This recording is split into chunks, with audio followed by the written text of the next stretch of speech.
In this video, I'm going to give you an introduction to the public domain and just give you a brief outline of how you can use public domain works to create your own work from that. I'm going to speak specifically about ebooks, but there's many other things in the public domain such as art, software, you name it, it's here. Okay, so one of the sites that I like is called manybooks.net.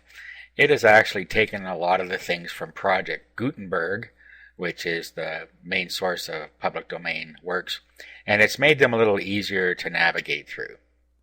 So what I do is I always go with genres. Now you can do this any way you want, but I like to look at genres and then decide what type of book I want to create from here. So let's go to cooking and see what we have in here.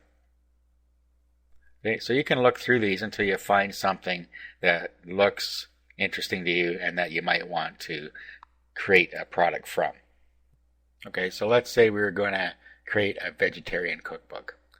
So you go into the product here and you get some information here. Up top you have the original author, the date it was published, language it's published. You see how long it is here. This is the number of words, the number of pages, location. Of course, the genre we already know, how many times it's been downloaded, when was added to this site, and the ManyBooks.net number, and the source, Gutenberg.org. And then down here we have some excerpts. So it just shows you some of what's in here. Now what you want to do is you're going to want to download it. Now there's a lot of different formats that you can download it in here, and it depends what you're going to use to edit it. I don't suggest you bring it down in PDF, because PDF is really a readable format, not a writable format. You're usually pretty safe with RTF, which is rich text format. It will open in any word processor. You can also bring it down in text file. So just decide how you want to bring it down. I'm going to bring it down on RTF, so I click on that. Now I click on download, and then I can download it to my computer. Okay, then I can go ahead and open that. Okay, I just opened it in WordPad here. What I actually am going to do is I'm going to do an open it with, and I'm going to open it with openoffice.org.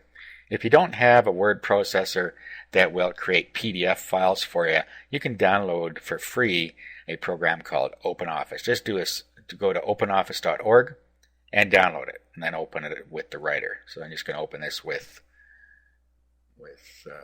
OpenOffice. Okay, so I'll select openoffice.org here.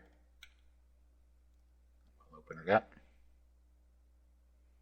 Okay, and we have more robust features in here. Okay, so there's some stuff in here. Now, what you're going to want to do, first of all, is rearrange the book. As you can see here, this is a real jumble here. So you'd have to go in and really fix up any text errors and reformat it. Now in this case, I noticed that when I opened it with WordPad, it's actually formatted correctly.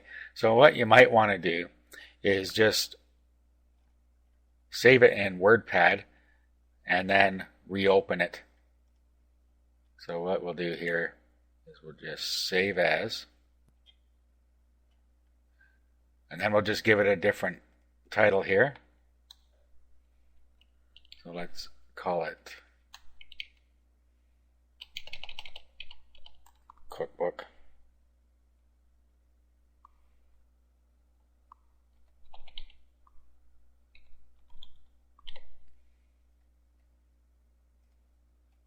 Okay, now what you could do is just open up Cookbook with OpenOffice.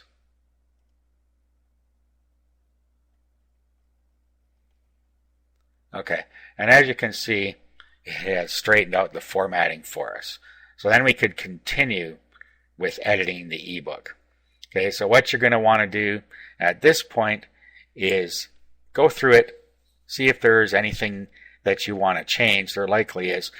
And like language and stuff, for instance, is different now than it was in, say, 1906 or 15 or whenever this was made.